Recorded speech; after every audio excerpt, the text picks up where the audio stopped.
Bonjour, nous allons conclure le Tanya d'aujourd'hui. Nous sommes le 28 Tevet 5184.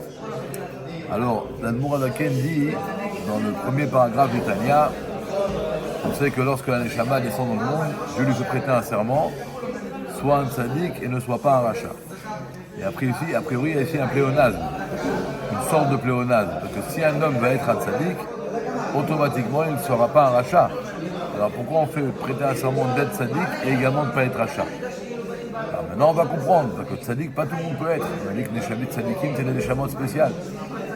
Alors Dieu, il fait prêter un serment à une âme qu'au moins, si tu ne vas pas être un tzaddik, au moins ne sois pas un rachat. C'est quoi ne pas être un tzaddik et ne pas être un rachat? C'est être un benoni.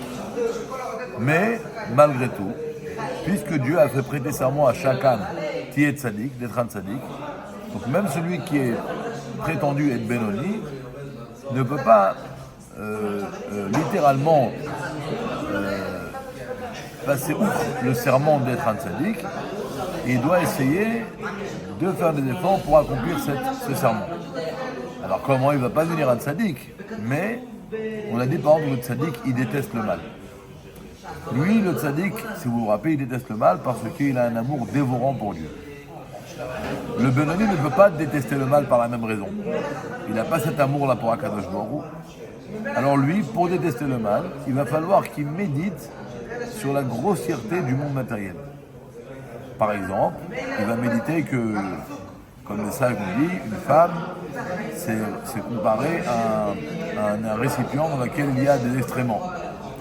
Ou lorsqu'il va avoir des aliments, il va recevoir un grand enthousiasme, une grande envie de les consommer, de façon avec un instinct animal, il doit se rappeler qu'à la fin, ces aliments-là, ils pourrissent. Une partie d'entre eux, après que notre corps fait l'élimination des choses toxiques, se repousse à l'extérieur, d'accord, dans les toilettes, et donc on doit méditer sur ça. Le tzaddik, il a également cet amour-là où il a une jouissance pour Akadosh Baruch Hu. Alors le benoni doit s'efforcer de temps en temps à méditer sur la grandeur de Dieu et essayer de réveiller une jouissance, un amour de Dieu qui va être avec une jouissance pour Akadosh Baruch Hu. Alors bien qu'il sait qu'il n'arrivera pas à ces deux niveaux-là, Be'emet la'amita, ça sera seulement Bedimionot, mais lui d'abord, il doit faire l'effort d'accomplir ce serment. Deuxièmement, à force de s'habituer à penser comme ça va devenir peut-être quelque part, même de façon microscopique, une seconde nature. Et après, il peut arriver à un niveau très très grand, ou de la même façon que des fois, Dieu prend une neshama et il la réincarne dans un animal ou un objet. Alors Dieu peut prendre une neshama d'un tzaddik et la réincarner, donner une étincelle d'un tzaddik dans la neshama du benoni. Et là, le benoni va commencer vraiment à trouver il va toucher au service de Dieu du tzaddik. Bon, ça, c'est déjà un très très grand niveau.